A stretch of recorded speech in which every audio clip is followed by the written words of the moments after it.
अंतर्राष्ट्रीय राजनीति में एक बार फिर हलचल तेज हो गई है। अमेरिका और रूस आमने सामने दिखाई दे रहे हैं और इस टकराव के केंद्र में है वेनेजुएला का तेल। दरअसल अमेरिका ने रूस के झंडे वाले जहाजों को रोकने का एक बड़ा मिशन शुरू किया है, जिसका सीधा मकसद वेनेजुएला के तेल निर्यात पर लगाए गए प्रतिबंधों को सख्ती से लागू करना है। ये कार्रवाई तथाकथित शैडो फ्लीट या डार्क फ्लीट के खिलाफ है, जिनके जरिए वेनेजुएला प्रतिबंधों को दरकिनार कर तेल की तस्करी कर रहा है। ये पूरा अभियान अमेरिकी राष्ट्रपति डोनाल्ड ट्रंप के नेतृत्व में चल रहा है, जिसका लक्ष्य है वेनेजुएला के तेल को चीन जैसे देशों तक पहुंचने से रोकना और उस पर अमेरिकी नियंत्रण स्थापित करना है। ये मिशन सिर्फ किसी एक इलाके तक सीमित नहीं है, बल्कि इसे वैश्विक स्तर पर लागू किया जा रहा है। खास तौर पर वेनेजुएला के राष्ट्रपति निकोलस मादुरो की गिरफ्तारी के बाद इस अभियान में और तेजी आई है।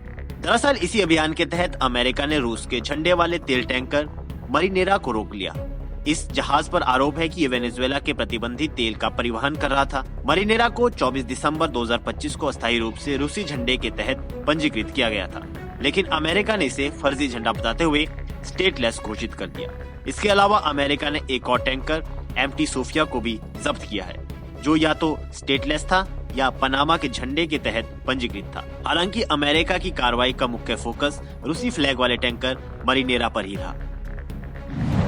इस ऑपरेशन को अंजाम देने के लिए अमेरिका ने मरीनेरा का अंटार्कटिक महासागर में 2 हफ्ते से ज्यादा समय तक पीछा किया। US coast guard cutter Munro, अमेरिकी नौसेना के निगरानी विमान P-8 और संभावित रूप से AC-130J गनशिप का इस्तेमाल किया गया। इसके साथ ही यूएस आर्मी की 160वीं स्पेशल ऑपरेशंस एविएशन रेजिमेंट ने MS-6 लिटिल बर्ड हेलीकॉप्टरों के जरिए जहाज पर चढ़ाई में मदद की। इस पूरे ऑपरेशन में ब्रिटेन ने भी अमेरिका का साथ दिया। रॉयल एयरफोर्स ने निगरानी की, जबकि रॉयल नेवी ने लॉजिस्टिकल सपोर्ट दिया। ये जब्ती उत्तरी अंटार्कटिका में आइसलैंड और ब्रिटेन या स्कॉटलैंड के बीच अंतर्राष्ट्रीय जल क्षेत्र में की गई, जहां अमेरिकी स्पेशल फोर्सेस ने बिना किसी प्रतिरोध के जहाज पर कब्जा कर लिया। हालांकि अधिकारियों के मुताबिक ऑपरेशन के आसपास रूसी नौसेना के जहाज और एक रूसी पनडुब्बी भी मौजूद थी, लेकिन अमेरिका और रूसी सैन्य बलों के बीच किसी भी तरह के सीधे टकराव के संकेत नहीं मिले। इस कार्रवाई पर रूस ने कड़ा ऐतराज जताया है। रूस ने कहा कि जैसे ही अमेरिकी नौसेना ने जहाज पर चढ़ाई की, मरीनेरा का अपने ऑपरेटर से संपर्क टूट गया। सत्तारूढ़ यूनाइटेड रशिया पार्टी के वरिष्ठ सांसद आंद्रेई क्लिकिश ने इस कार्रवाई को खुली समुद्री डकैती करार दिया है। ये बयान रूसी सरकारी समाचार एजेंसी टास के जरिए जारी किया गया। बताया जा रहा है कि अमेरिकी कोस्ट गार्ड ने पिछले महीने भी इस जहाज को रोकने की कोशिश की थी, लेकिन उस समय जहाज ने बोर्डिंग से इनकार कर दिया था। इसके बाद ही इसे रूसी झंडे के तहत पंजीकृत किया गया और इसका नाम बदला गया। ये जहाज उन कई टैंकरों में शामिल है जिन्हें डोनाल्ड ट्रंप ने वेनेजुएला के खिलाफ दबाव अभियान के बाद से अमेरिकी कोस्ट गार्ड लगातार निशाना बना रहा है। इसी बीच अमेरिकी कोस्ट गार्ड ने लैटिन अमेरिकी जल क्षेत्र में वेनेजुएला से जुड़े एक और टैंकर एमटी सोफिया को भी रोका है। अमेरिकी सेना की सदर्न कमांड के मुताबिक ये जहाज प्रतिबंधों के तहत था। इसे राज्य विहीन प्रतिबंध डार्क फ्लीट टैंकर बताया गया है।